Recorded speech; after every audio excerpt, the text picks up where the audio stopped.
اندر یہ ہے کہ حضور علیہ السلام جب سے جہاں بھی جسمانی طور جانا چاہیں جا سکتے ہیں. اچھا ٹھیک ہے. جی ہاں.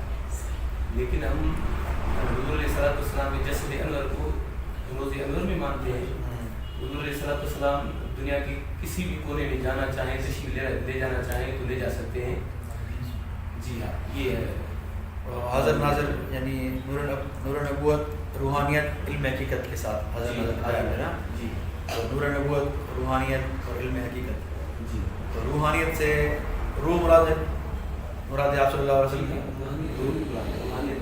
ارشاد فرمایا کہ نبی صلی اللہ علیہ وسلم مومنوں کو ان کی جانوں سے زیادہ قریب ہیں. یہ اللہ رب ذوالجلال نے اپنے پاک کلام کے اندر ارشاد فرمایا ہے کہ ہمارے نبی مومنوں کو جانوں سے زیادہ قریب ہیں. اب حضور علیہ السلام کتنے عرصہ قریب ہیں, کتنا نہیں ہے, یہ بالکل آیت کے اندر واضح نہیں ہے.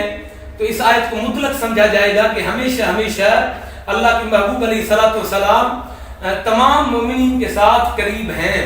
انہوں نے جو آیت پڑھی ہے کہ النبی اولا بالمؤمنین من انفسہم, اس آیت میں کیا ہے, کہتے ہیں کہ نبی اکرم ہے. تو یہ دعویٰ ہی نبی اکرم ہے. آپ کا دعویٰ ہے کہ نبی تو روزہ انور میں ہے. اکرم تو نور نبوت کو مانتے ہیں آپ, اکرم تو علم کو مانتے ہیں آپ, نبی کو اکرم مانتے نہیں آپ, اور بھی کہہ رہے ہیں کہ نبی اکرم ہے. جناب یہ آپ کے دعوے کی خلاف دلیل ہے. دعویٰ کچھ ہے اور دلیل کیا دے رہے ہیں. آپ کو دعویٰ دینا ہے کہ نبی پاک صلی اللہ علیہ وسلم کا نور نبوت روحانیت یعنی روح علم کے اعتبار سے نبی پاک صلی اللہ علیہ وسلم ہر جگہ حاضر و ناظر ہیں. یہاں دلیل ہے نبی اکرم ہے. بھائی آپ کے دعویٰ کے خلاف ہے, یہ آپ اس کا انکار کیا ہے کہ نبی اکرم نہیں ہے, نبی تو روزے مبارک میں ہے, اور ابھی کہہ رہے ہیں کہ نبی اکرم ہے, نبی سب سے قریب ہے. تو آپ کے دعوے کی دلیل نہیں بنی مولانا. میں نے آیت پڑھی تھی قل اعوذ بالفلق, سورہ فلق اور سورہ ناس, ٹھیک ہے. تو ذرا اس کے بارے میں آتے ہیں, بات کرتے ہیں. سورہ فلق اور سورہ ناس نازل کیوں ہوئی؟ سورہ فلق اور سورہ ناس نازل کیوں ہوئی؟ اس کے شان نزول ذرا دیکھ لیں آپ. یہ ہے تفسیر ابن کثیر میرے ہاتھ میں, یہ پڑھے ذرا شان نزول.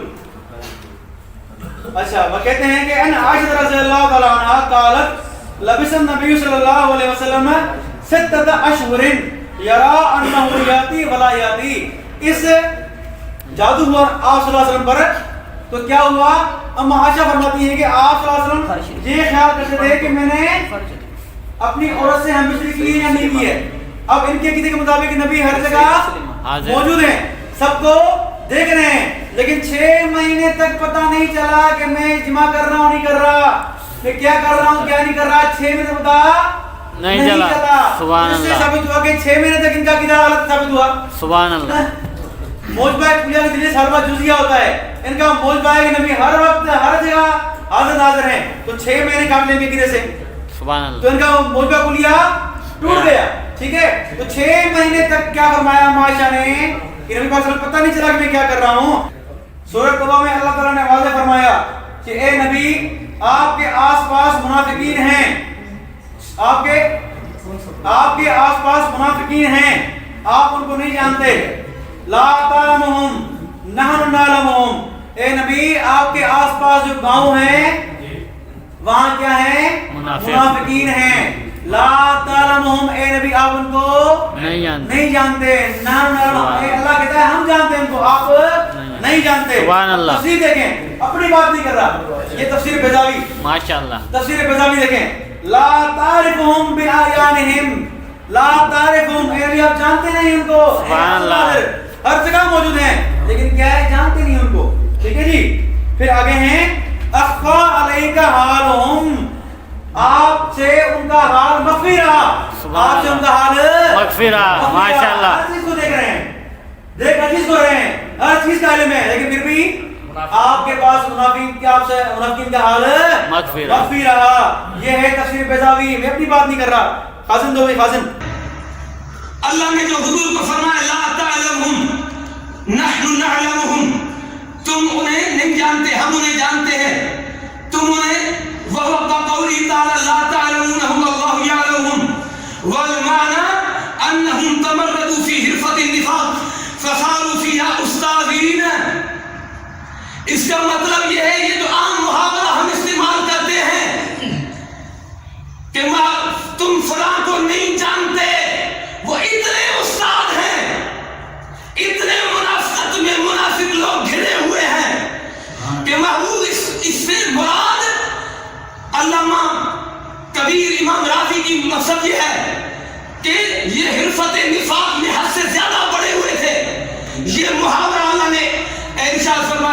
یہ تیسری آیت میں پڑھ رہا ہوں آپ کے سامنے. یہ خازن جلد نمبر 4 سورہ تحریم اللہ تعالیٰ نے کیا فرمایا. یہ پورا واقعہ ہے. نبی پاک صلی اللہ علیہ وسلم نے شہد کھایا پھر اماں حفصہ کو بتایا کہ میں نے یہ شہد کھایا ہے. ٹھیک ہے جی, بہرحال یہ پورا قصہ ہے. پھر جب اماں عائشہ نے یہ ایک راز سنایا, اماں حفصہ نے ایک راز سنایا اماں عائشہ کو, جو نبی نے ان کو روکا تھا کہ کسی کو مت سنانا, لیکن اماں حفصہ نے اماں عائشہ کو وہ راز سنا دیا. تو اللہ تعالیٰ نے وہی بھیجی. اللہ نے کس کو بھیجا؟ جبریل کو بھیجا. تو اللہ کے نبی نے جا کے بتایا اماں حفصہ کو کہ تم نے یہ راز کی بات کیوں بتائی عائشہ رضی اللہ عنہا کو. تو اماں حفصہ حیران ہوئی, فرمایا کہ من انبا کا حاضا, جو قرآن کی آیت ہے کہ اے اللہ کے نبی کس نے بتایا یہ آپ کو کہ میں نے یہ راز عائشہ کو بتایا ہے, یہ آپ کو کس نے بتایا؟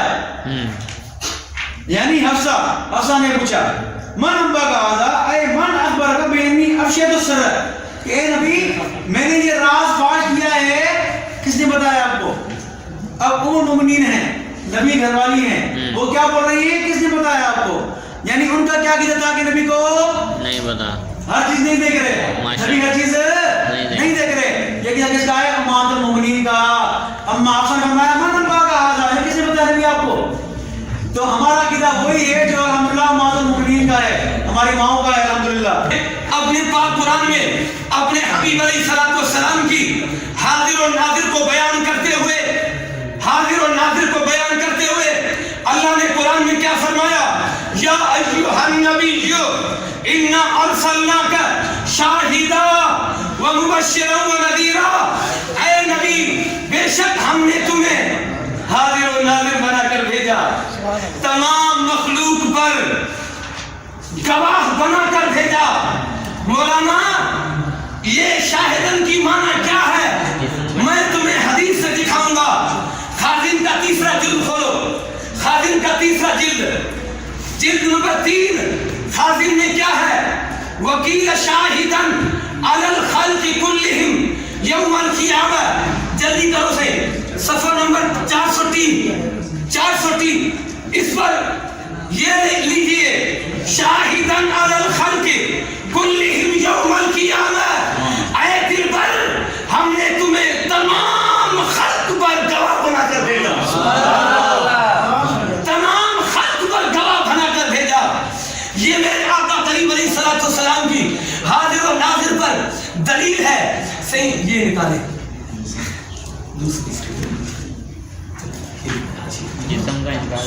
اچھا ایک اور حوالہ حاشیۃ الجمل جلد 6 نکالو.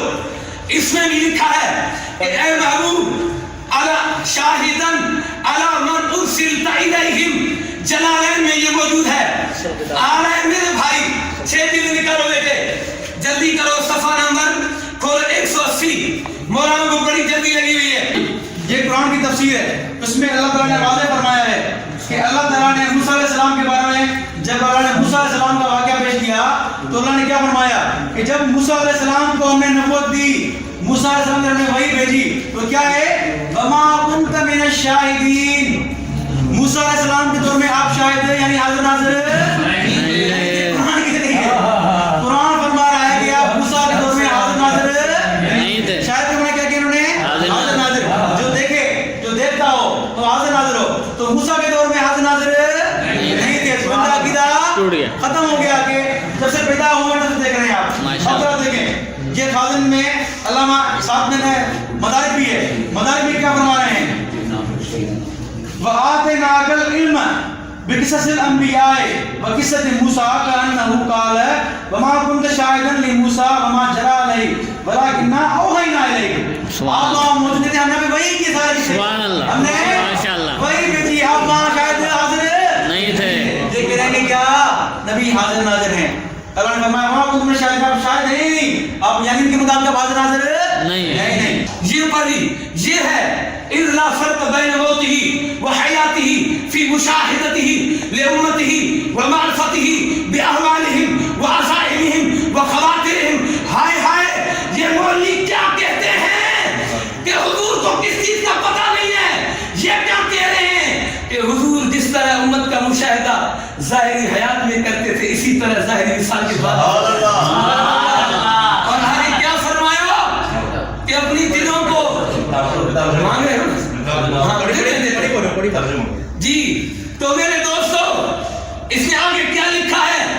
حضور اپنی امت کی حالتوں کو جانتے ہیں، ان کے ارادوں کو جانتے ہیں، بے احوالہم کے الفاظ ہیں، ان کی حالتوں کو جانتے ہیں، وَعَزَائِمِهِمْ ان کے جو ہے ارادوں کو جانتے ہیں، ہائے ہائے وَخَوَاتِرِهِمْ ان کی دلوں کی باتوں کو جانتے ہیں. لے لو مولانا، جھوٹ مت بولنا، بس سکندر کے سامنے جھوٹ مت بولنا. وہ المواہب کا بھی حوالہ پڑھا، وہ ذرا دیکھیں آپ. کہہ رہے ہیں کہ نبی پاک صلی اللہ علیہ وسلم کے وفات کے بعد یہاں زندگی میں کوئی فرق نہیں پڑتا کہ وہ امت کے اعمال کو دیکھ رہے ہیں، امت کے حالات کو دیکھ رہے ہیں، ٹھیک ہے. لیکن آگے انہوں نے پڑھنے کی ہمت نہیں کی، جرات نہیں کی. کس اعتبار سے دیکھ رہے ہیں؟ کس اعتبار سے دیکھ رہے ہیں؟ وہ نہیں پڑھا انہوں نے. کیا ہر جگہ موجود ہے؟